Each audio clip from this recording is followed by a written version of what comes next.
ఎందుకంటే తెలంగాణలో స్థానిక సంస్థల ఎన్నికలు ఉన్నాయి. ఆ ఎన్నికల నేపథ్యంలో అక్కడ అధికారంలో ఉన్నటువంటి కాంగ్రెస్ పార్టీ, అక్కడ ప్రతిపక్షంలో ఉన్నటువంటి బీఆర్ఎస్, వీళ్ళిద్దరూ కలిసి ప్రాంతీయ విద్వేషాలకు సంబంధించినటువంటి అంశాలని రెచ్చగొట్టడం ద్వారాగా రాజకీయ లబ్ధి పొందాలి అనేటువంటి ప్రయత్నాలు వాళ్ళిద్దరు పోటీపడి మరీ చేస్తున్నారు. దీనివల్ల ఇది తెలంగాణలో రాజకీయ పార్టీలు మొదటి నుంచి ఆంధ్రప్రదేశ్ విషయంలో ఇలాంటి చేస్తూనే ఉన్నటువంటి విషయాన్ని కూడా మనం గమనిస్తూనే ఉన్నాం.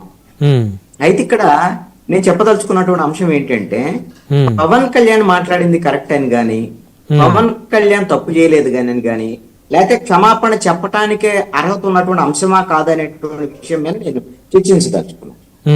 చాలా చిన్న అంశంగా చెప్తున్నారు రజనీ గారు గాని, వంశీ గారు గాని. ఏం చెప్పారు అంటే, డిస్ట్రిక్ట్ గీయటం అనేటువంటి అంశం చిన్న అంశం కింద చెప్పారు. ఎదుటి వాళ్ళు హట్ అయితే అప్పుడు ఖచ్చితంగా అది పెద్ద అంశంగా మనం తీసుకోవాల్సి ఉంటుంది. ఎందుకు అనంటే, పవన్ కళ్యాణ్ మాట్లాడినటువంటి మాటలో మీరు చాలా సీదాగా పాసింగ్ రిమార్క్ కింద మాట్లాడాడు.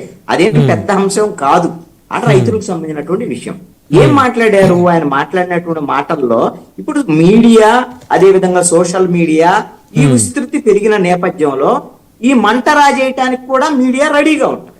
ఏది ఎక్కువ వైరల్ అయింది? ఎందుకంటే పవన్ కళ్యాణ్, షర్మిల ఇలాంటి వాళ్ళు, కొంత జగన్మోహన్ రెడ్డి, వీళ్ళకి సంబంధించినటువంటి వీళ్ళు తొందరగా వీళ్ళ మాటలు వైరల్ అవుతాయి. ఇది మీడియాకు అవసరం. మీడియాకు కొన్ని వైరల్ అయ్యేటువంటి అంశాలు అవసరం. అందుకు వీళ్ళు వైరల్ చేస్తారు. జరిగినటువంటి ఫలితం ఇది.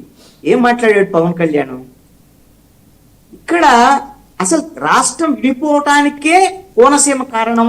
కోనసీమ మీద మొదటి నుంచి ఇలాంటి ఉంది. రాష్ట్రం విడిపోవటానికి కోనసీమ మీద వాడు చేసినటువంటి వ్యాఖ్యలు కారణం కాదు. వాళ్ళు రాష్ట్రానికి సంబంధించి వాళ్ళు, మా రాష్ట్రాన్ని మేము పరిపాలించుకుంటాము, మీ రాష్ట్రానికి మీరు వెళ్ళిపోండి, మేము మా పాలన, మాకు స్వయం పాలన కావాలి అనేటువంటి, మా ఉద్యోగాలు మాకు కావాలి, ఇది ప్రధానమైనటువంటి అంశం తప్ప ఏదో ఒకటి రైతులతో మనం మాట్లాడేస్తున్నాం కదా అని మనం పాసింగ్ రిమార్క్స్ కింద ఏది పడితే అది మాట్లాడితే మన డిబేట్ లో ఉన్నవాళ్ళం మనం ఏదైనా మాట్లాడుకోవచ్చు. అది కృష్ణాంజనేయులకు అవగాహన లేదో, ఆయనకు అవగాహన లేదో అని అనుకుంటారు. అంతవరకు ఓకే, సరిపోయింది.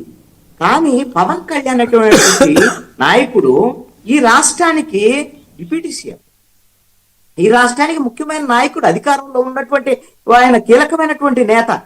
ఎప్పుడో జరిగినటువంటి పరిణామాలు ఏదో జరిగినాయని నువ్వు పాసింగ్ రిమార్క్ కింద ఏదో ఒకటి మాట్లాడేస్తే వాళ్ళు హట్ అయ్యారు. మరి వాళ్ళు హట్ అయ్యారు, వాళ్ళకి అవకాశం దొరికింది, వాళ్ళకి ఇప్పుడు ఎన్నికలు ఉన్నాయి. మరి ఇప్పుడు పవన్ కళ్యాణ్ అనేటువంటి వ్యక్తి భూతం, ఈ రోజున పవన్ కళ్యాణ్ అనే వ్యక్తి భూతం కింద వాడు చూపించేసి ఎట్లా మన ఆ తెలంగాణ రాష్ట్రం మీద ఈ విధంగా మాట్లాడుతున్నాడు పవన్ కళ్యాణ్ అని వాళ్ళు ఆ విధంగా ప్రచారం చేసి ఆ విధంగా రాజకీయ లబ్ధి పొందాలని చూస్తున్నారు. మరి ఇప్పుడు పవన్ కళ్యాణ్ ఏం చేయాలి?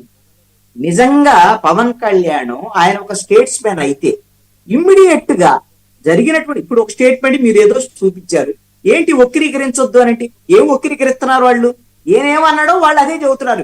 ఇది మాకు బాధ కలిగిస్తుందని చెప్తున్నారు. వక్రీకరించేది ఏముంది దీంట్లో?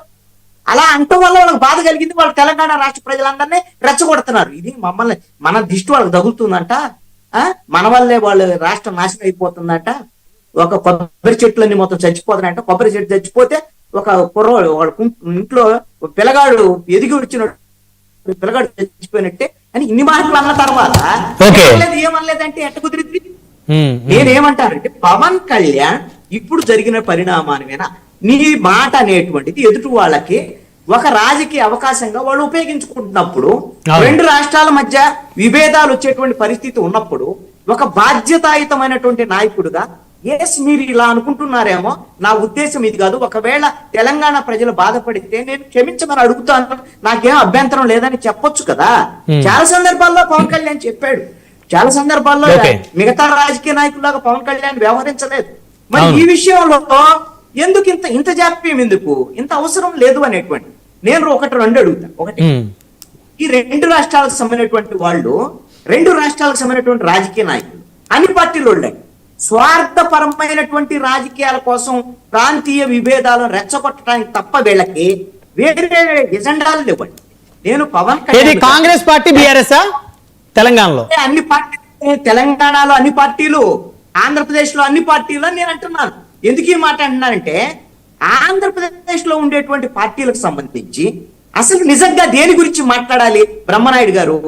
ఉమ్, మనం మీడియాలో కూడా దేని గురించి ఈ అంశాల మీద 2 రాష్ట్రాలకు సంబంధించిన అంశాలను చర్చించాలి అని అంటే మన విభజన సమస్యలు. ఉమ్, విభజన సమస్య అవును. ఆ రాష్ట్రంతో మనకేవైతే ఉన్నాయో చంద్రబాబు నాయుడు మొదటిసారి ముఖ్యమైనప్పుడు కేసీఆర్ దగ్గరికి వెళ్ళాడు, మాట్లాడాడు. మనకున్నటువంటి ఆ వ్యవహారం అన్ని తేలలేదు.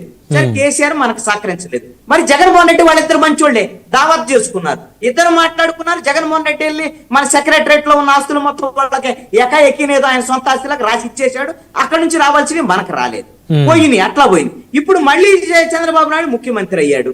రాష్ట్రం విడిపోయిన తర్వాత ఇప్పుడు 2వ సారి ముఖ్యమంత్రి అయ్యాడు. అవును. మరి ఇప్పుడు ఈయన శిష్యుడే అక్కడ ముఖ్యమంత్రిగా ఉన్నాడు. వీళ్ళిద్దరూ కూడా సమావేశం అయ్యారు. ఇప్పుడు మళ్ళీ శిష్యుడు అంటే వాళ్ళు ఒప్పుకోరు. కాదండి, శిష్యుడు ఆయనే చెప్తున్నాడు. శిష్యుడు అని తప్పేం కాదండి. రాజకీయాల్లో శిష్యుడు గురువు అనుకుంటే తప్పే ఉందండి. దాంట్లో అదేమన్నా భూత పదం కాదు. దాని గురించి ఇప్పుడు దిష్టి అనేదే భూతపదం అయిపోయింది. మళ్ళీ శిష్యుడు అంటే అది పెద్ద పంచాయతీ అవుతుందేమో.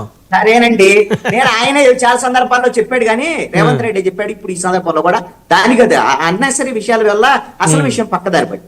ఉమ్, ఒకటి, మరి చంద్రబాబు నాయుడు అదే విధంగా రేవంత్ రెడ్డి ఇద్దరు సమావేశం అయ్యారు.